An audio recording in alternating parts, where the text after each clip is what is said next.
Alors, bonjour, c'est Alex. Donc, je vais vous présenter le résultat du groupe 1 qui était sur la thématique de la mobilité. Et puis donc, voilà, toute l'idée, c'est comment décarboner la mobilité parce qu'aujourd'hui, sur les routes en Suisse et dans nos communes, ça ressemble beaucoup à ça. C'est des voitures, des grosses voitures qui tournent. Et puis la question, c'est comment est-ce qu'on peut améliorer ça. Donc, dans notre équipe, on a eu la chance d'avoir des personnes de la commune de Bay. Et puis, donc cette commune-là, elle est particulière parce que c'est une commune étendue où la gare est à 1 km du centre-ville et à 1 km des écoles, des résidences. Donc c'est une commune très étalée. Et puis, ici, la commune veut s'engager pour faire cette transition de la mobilité. Mais en fait, elle ne sait pas vraiment ce qui se passe, elle ne sait pas mesurer ce qui se passe au niveau des trajets privés. Donc au niveau des trajets qui sont faits avec la voiture. Enfin, avec la voiture, avec le vélo, tout ce qui est fait de façon privée et personnelle. Et donc voilà, le vrai besoin, c'était d'avoir une mesure de comment sont faits ces trajets. Donc l'idée, c'est qu'aujourd'hui, pour encourager cette transition, la commune, elle fait de nouveaux aménagements, mais elle propose aussi des petites incitations. Elle offre des tickets de bus, elle offre des abonnements demi-tarif, elle offre une réduction pour acheter un vélo. Sauf que voilà, ces offres, ces incitations, elles sont plus ou moins adoptées. Et puis, il y a très peu de traçabilité dessus. On ne sait pas si elles ont vraiment un impact. Et puis, si on pouvait mesurer l'impact de ces incitations, on pourrait aussi demander des crédits carbone en échange de ces incitations et pouvoir refinancer d'autres incitations.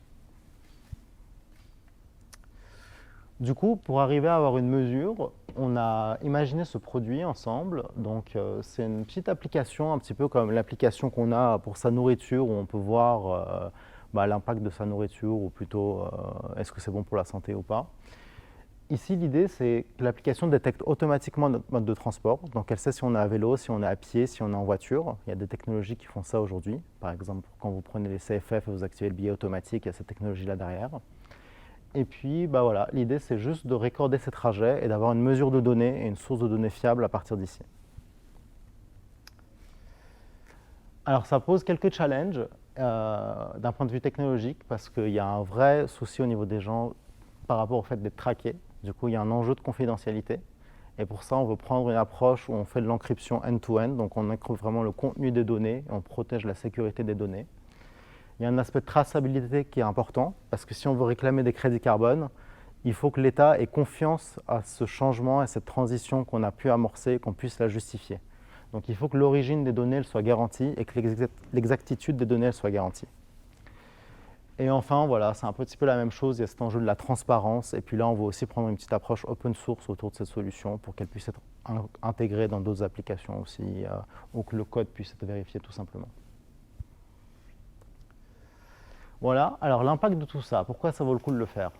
Parce que la mobilité douce, voilà, sur un trajet d'une année de 20 km, typiquement, c'est 0,5 tonnes de carbone, mais avec la voiture à essence, c'est 10 fois plus. Et puis voilà, tout le rôle de ce projet, c'est d'encourager les 8000 habitants qui sont dans la commune de Bay à faire cette transition-là. Et puis voilà, tout simplement à réussir à sauter le pas et avoir cet impact-là sur leur consommation.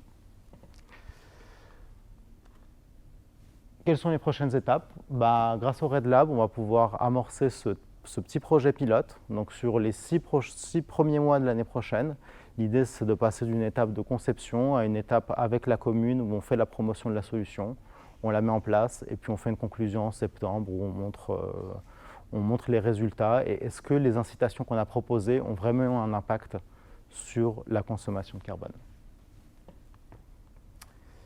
Et puis voilà, ça c'est un peu la team qui a travaillé sur le projet ces 2 jours-ci. Donc il y a Michael et puis il y avait son collègue Christian, qui étaient donc les personnes qui représentaient la commune de Bay.